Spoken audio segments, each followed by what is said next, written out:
En manchette, aujourd'hui, le Centre du patrimoine vivant de Lanaudière se souvient.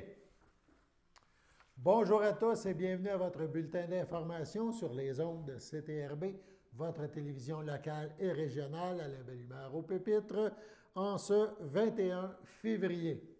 On débute ce bulletin par une entrevue que nous a accordée André Lachance, Antoine Lachance, chanteur, qui sera de passage à Lavaltrie pour un spectacle à la Chasse-Galerie le 25 février prochain. Le chanteur a sorti son album Cinéparc Fantôme en novembre dernier. Il entame donc enfin sa tournée de spectacle et présente ses nouvelles chansons. Dans ce premier extrait, il nous parle de son parcours. On l'écoute. De Antoine Lachance qui va se produire à la Chasse-Galerie. On parle du 25 février prochain. Bonjour Antoine, merci d'accepter de faire une entrevue. Merci. Tu as sorti un nouvel album qui s'appelle Cinéparc Fantôme, mais avant, on va parler un petit peu de toi. Tu as été t'es allé au Festival de la chanson de Granby, tu as passé aussi par ma première place des arts. C'est là que tu as vraiment découvert que tu voulais faire de la musique, chanter. C'était vraiment ton objectif de vie. Oui, ben en fait, depuis assez jeune, moi j'avais décidé dans la vie, je voulais vraiment faire de la musique. Ça a été un petit peu long avant que je me rende là. Tu sais, dans le fond, début vingtaine, je faisais plus de la musique dans les bars, je faisais du rock, du blues, des reprises anglophones. Puis après ça, autour de 23-24 ans, j'ai signé mon premier contrat de disque, mais avec un groupe de musique qui s'appelait On a créé un monstre. Puis c'est avec eux que j'ai commencé les premiers balbutiements de ça, là, écrire des chansons en français, sortir des albums. Fait que j'y ai goûté à ça, à faire des tunes de la composition en français avec un groupe. Fait que là, moi, ça fait longtemps que je cogitais, puis je voulais le faire pour moi, pour ma carrière à moi. Fait que c'est ça, fin vingtaine, je pense que j'avais 27, je pense, quand j'étais allé à Granby, quand je me suis rendu en finale. Puis là, c'est là que ça a vraiment démarré pour mes chansons à moi. C'est une assurance, c'était comme une confirmation avec Granby puis ma première place des arts, comme quoi tu étais capable de pas produire, mais de créer tes propres chansons, de les interpréter. C'était quelque chose qui, au début, te mettait peut-être un peu insécure. Ben, je pense que tout auteur, compositeur, interprète, n'importe qui commence ou qui veut se montrer la face un petit peu, et tout le monde est insécure parce qu'on n'a pas il n'y a personne qui nous valide vraiment. C'est tellement abstrait comme médium, la musique. On sait qu'on a des capacités, on a un talent, il y a des gens qui nous disent, notre mère, notre père nous a dit qu'on était bon, mais après, de vraiment avoir un pouls réel de qu'est-ce que ça vaut notre affaire, ben effectivement, c'est ça, de me rendre en finale à Granby puis d'avoir gagné ma première place des arts, je me disais, bon, il y a quelque chose, quand même, j'imagine qu'il y a quelque chose à faire avec ça, puis ça a été un petit peu effectivement la confirmation que ça valait la peine d'essayer de lancer un album, puis c'était tous des très bons choix de vie parce que ça a bien été par la suite. En décembre 2016, le Centre du patrimoine vivant de Lanaudière, le CPVL, s'est vu obligé de cesser ses activités faute de soutien financier qui aurait permis la sauvegarde de l'organisme dédié à mettre en valeur et à transmettre la richesse et l'importance culturelle des traditions de Lanaudière.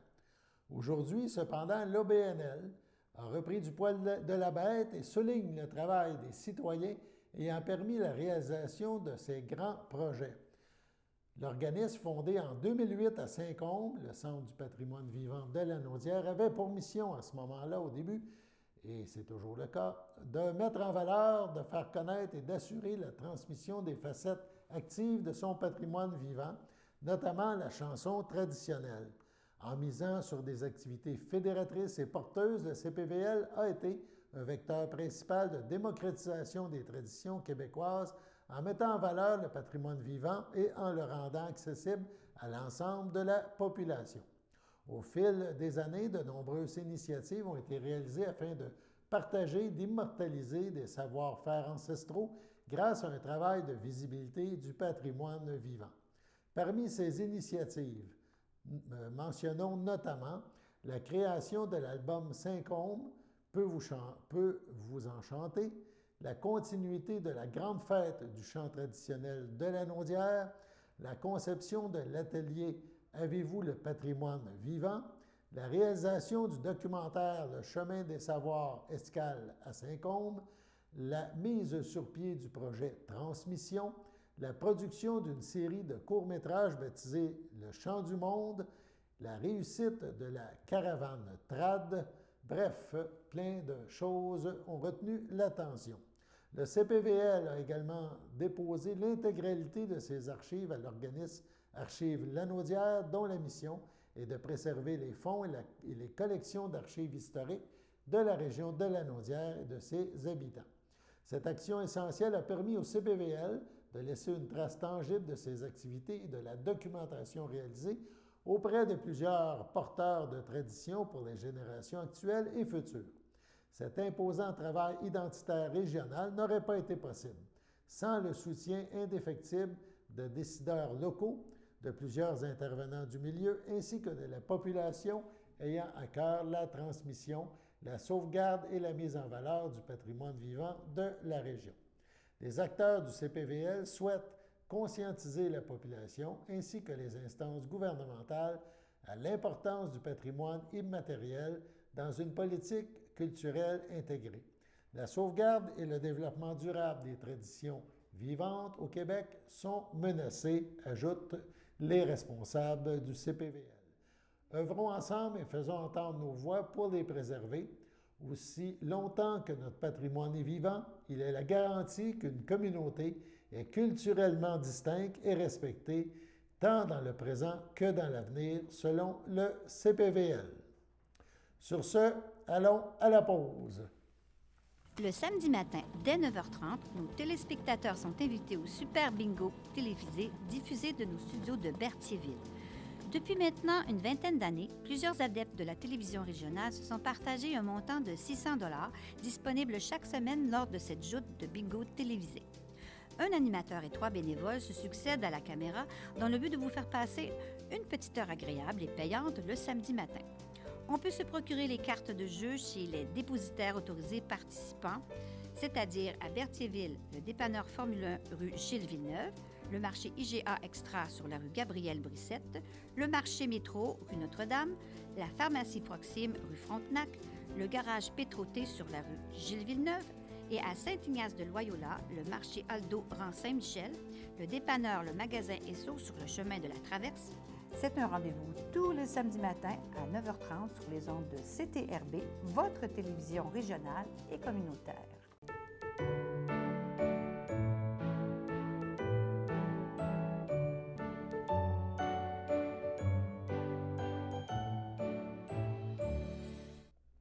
Les anniversaires en ce 21 février. Tout d'abord, la FADOC de l'île du Pas souhaite bonne fête à Régent-Courchesne et le CABA, le Centre d'action bénévole d'Autrey, souhaite un heureux anniversaire à Gaston Reeves. Si c'est votre anniversaire aujourd'hui, 21 février, toute l'équipe de CTRB se joint à moi et vous souhaite bonne fête. On passe maintenant à une information concernant le réseau des femmes élues de la Naudière. On parle du RFEL, donc le réseau des femmes élues de la Naudière, a été accueilli par la table des préfets de la Naudière. Ça s'est passé jeudi la semaine dernière pour présenter le projet Défi Parité Plus EDI. Ce projet invite les municipalités régionales de comté, les MRC et les municipalités à élaborer une politique d'égalité et un plan d'action pour favoriser l'atteinte de l'égalité de fait entre les femmes et les hommes sur leur territoire en luttant contre les obstacles systémiques qui enfreignent l'avènement. Le réseau des femmes élues de la Naudière est très fier d'avoir été choisi par le groupe Femmes, Politique et Démocratie pour soutenir ce projet dans la région de la Naudière. Conçu et initié par Gaëtane Corriveau, politicologue et chargé de projet au groupe Femmes, Politique et Démocratie, le GFPD, le défi Parité Plus EDI fait suite au défi Parité 2017-2020.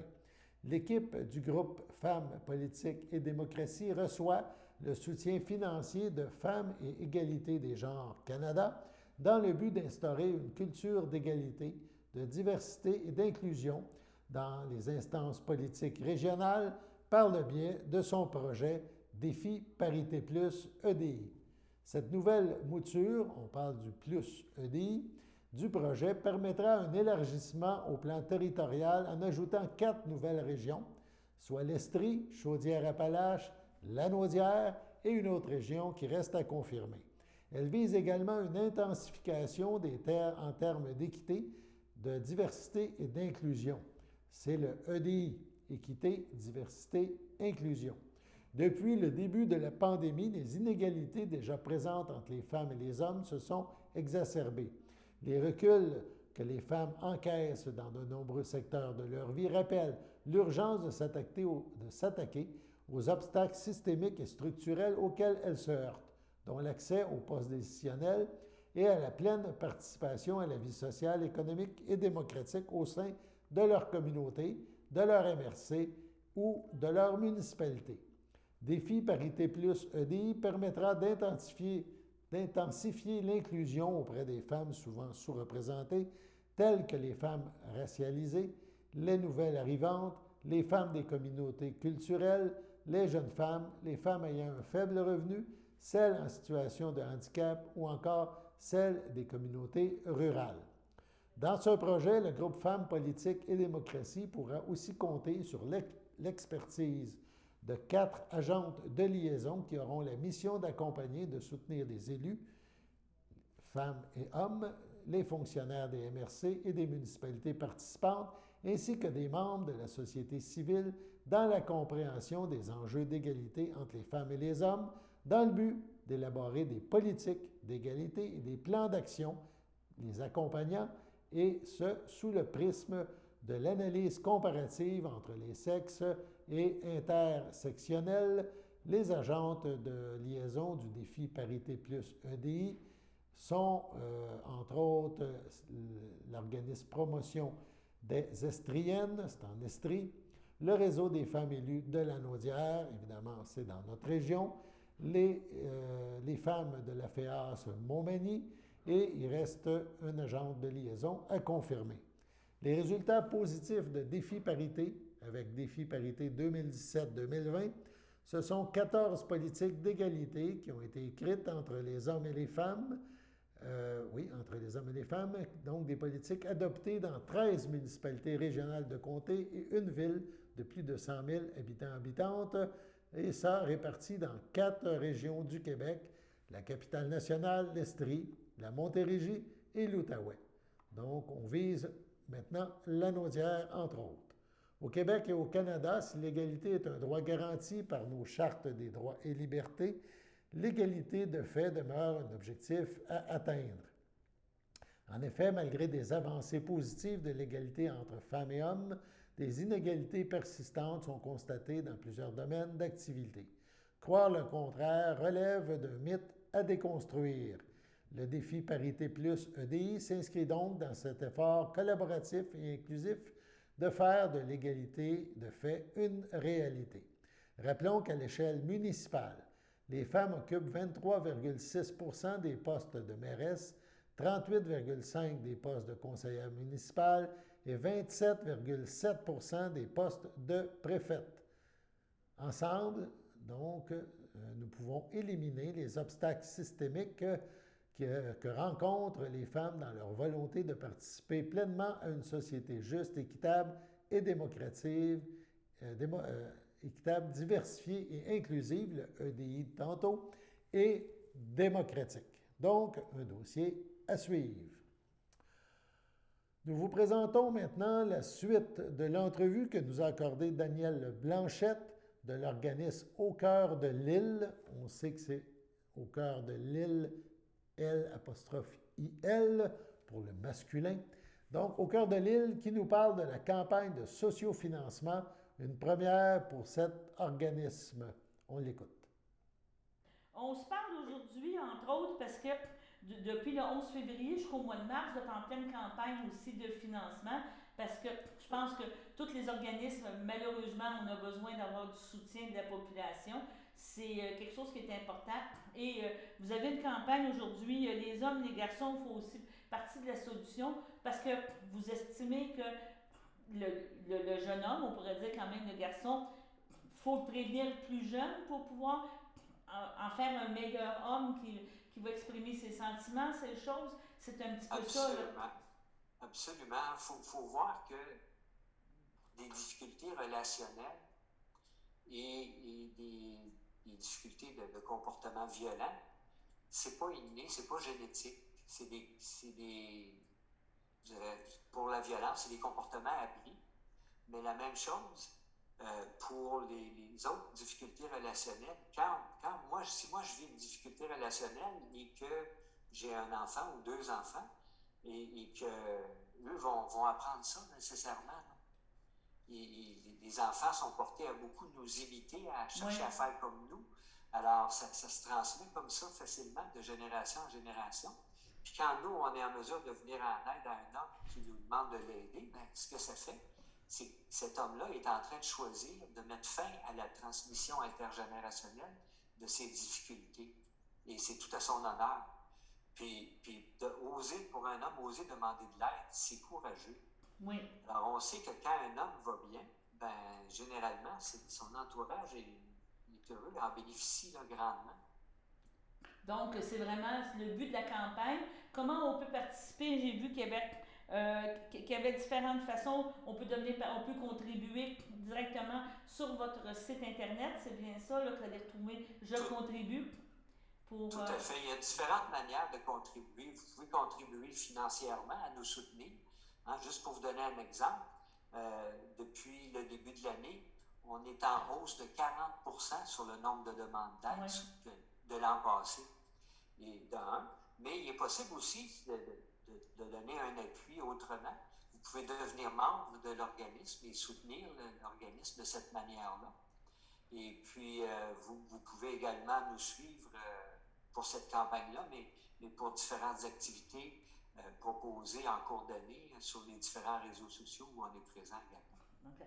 Donc, avez-vous un objectif précis en termes d'argent que vous dites, oui, on a besoin, parce qu'on en parlait tantôt la semaine dernière avec Hugo, en disant que l'aide à la mission, le gouvernement promet, mais ça ne rentre pas, là. On est conscient que c'est beau faire des belles promesses, mais il faut que l'argent arrive pour le vrai. Donc, si on veut maintenir quand même des services et tout ça, j'imagine qu'il y a quand même quelques objectifs là, qui ont été... En fait, on n'a pas fixé d'objectif. C'est la première fois qu'on fait une campagne de cette nature-là. Donc, on apprend. On n'a pas de référence dans les années passées, même si on a déjà fait des campagnes de levée de fonds, mais pour des activités spécifiques, comme un souper bénéfice, par exemple, ou des trucs comme ça. Mais là, c'est la première fois qu'on fait appel à la générosité du public directement. Et évidemment, nos besoins sont tellement élevés que ce ne serait pas réaliste de fixer un objectif de dizaines de milliers de dollars. Là. Et on va prendre tout ce que les gens vont nous offrir généreusement parce que moi, je dirais, chaque homme à qui on est en mesure de répondre et de l'accueillir, ben, c'est un homme qui en a besoin. Et les ressources d'aide pour les hommes, il n'y en a pas beaucoup. C'est ça. Et on est heureux, nous, d'en faire partie et de pouvoir offrir cette possibilité-là. Puis la campagne aussi, en même temps, a un autre objectif, c'est celui de nous faire connaître davantage comme organisme. Donc, c'est très bien. Donc, on rappelle le numéro de téléphone, on a parlé d'aide. Est-ce que vous pouvez nous rappeler comment on peut vous rejoindre pour si on a besoin d'aide aussi, parce que ça peut être important? Tout à fait. C'est le 450-756-4934. Et c'est le poste 1. Okay. Parce qu'il y a deux postes. Hein. Le poste 1, c'est pour l'aide, et le poste 2, c'est pour l'administration. Okay. Et quand vous faites le 1, c'est un intervenant ou une intervenante qui va vous répondre. Okay. Alors, on a toute une équipe qui est là à tous les jours, prête à répondre. Je vous donne un exemple d'ordre de grandeur. En 10 mois de l'année courante, on a reçu 6572 appels entrants depuis le début de l'année. 510 demandes d'aide. C'est 39% de plus que l'an passé. 386 personnes qu'on a aidées, 338 hommes et 48 femmes, 572 entrevues individuelles d'accueil-orientation et 1548 présences en suivi. Là.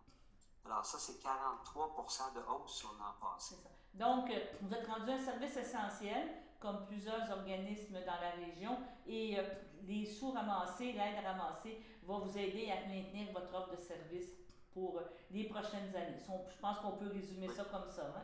Tout à fait et très directement. Non, mais il faut être direct. Faut Oui. le dire. Tu sais, il faut le dire, là, parce que je veux dire, on vient d'en parler que dans le communautaire ou dans l'aide directe là, on pourrait dire aux populations et tout ça. Les demandes, comme vous avez mentionné, sont rendues très, très hautes. On s'attend à beaucoup de choses, mais de notre côté, il faut avoir des ressources et être capable de livrer les marchandises, comme on peut dire. Là. Exactement. Puis, particulièrement en temps de pandémie, la situation est difficile pour beaucoup de monde. Et donc, souvent, ça a pour impact de cristalliser encore plus les difficultés et la détresse.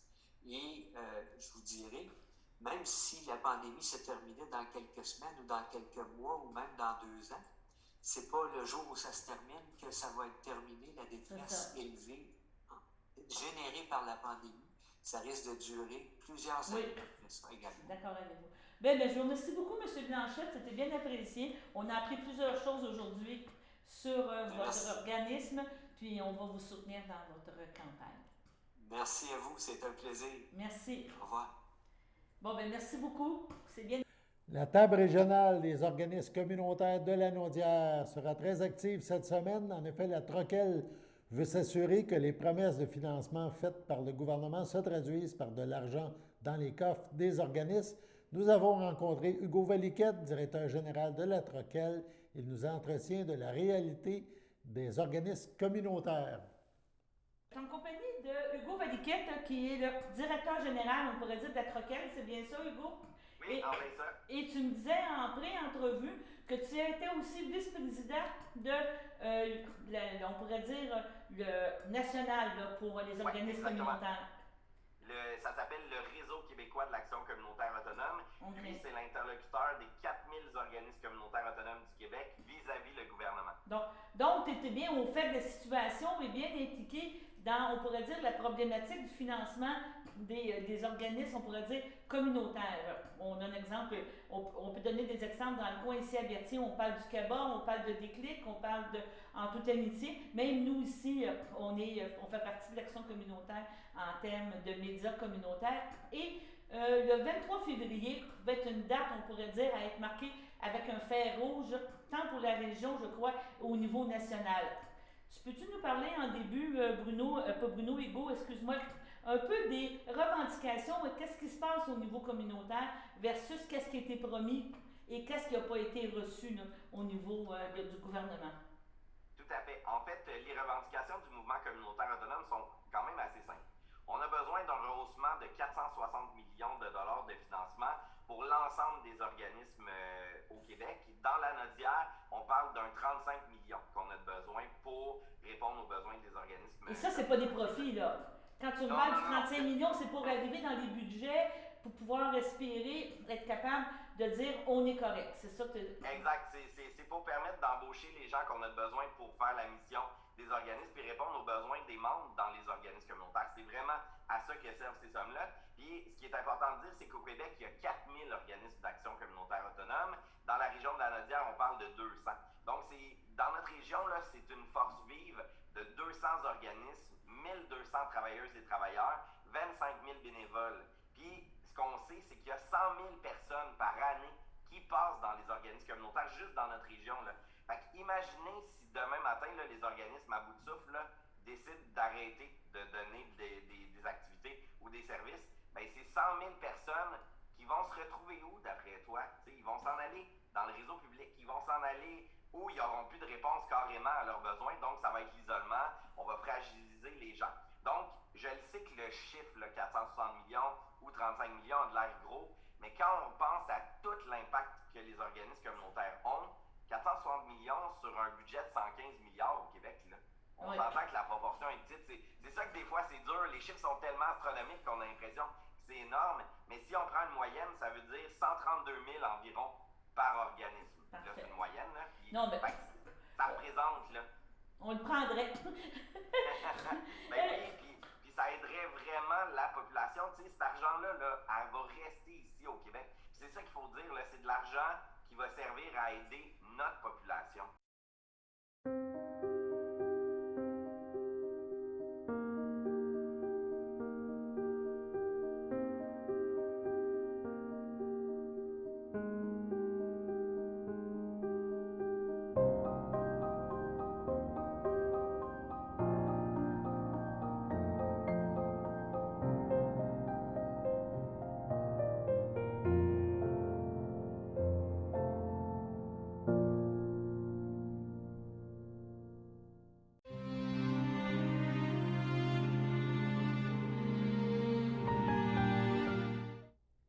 À son domicile de Masquinongé, le 28 janvier dernier, à 43 ans, est décédée Kim Jalette, fille de Francine Trudel et de Jean Jalette, demeurant à Masquinongé. Elle laisse dans le deuil, outre ses parents, sa fille Alicia Cormier, le père de Alicia, Bruno Cormier, sa sœur et son frère Sandra Jalette et Jean Junior Jalette, ainsi que plusieurs oncles, tantes, cousins, cousines, autres parents et amis. Vos témoignages de sympathie peuvent se traduire par des dons pour la Société canadienne du cancer. La famille vous accueillera samedi le 12 mars à 13h au complexe funéraire F. Thériault, situé au 741 rue Notre-Dame à Berthierville. Un hommage aura lieu au complexe à 16h. Nous sollicitons votre collaboration afin de respecter les normes sanitaires de la santé publique qui seront mises en place au salon pour l'occasion. Veuillez noter que le port du masque est obligatoire. Sur ce, on passe à la météo.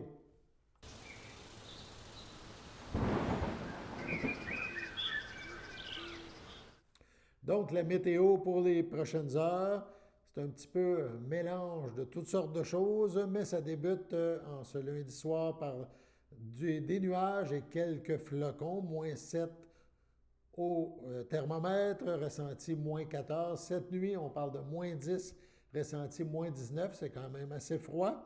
On parle d'environ 1 à 3 cm de neige. Mardi matin, encore des nuages et quelques flocons. On est à moins 9 en matinée, ressenti moins 18, moins de 1 cm de neige.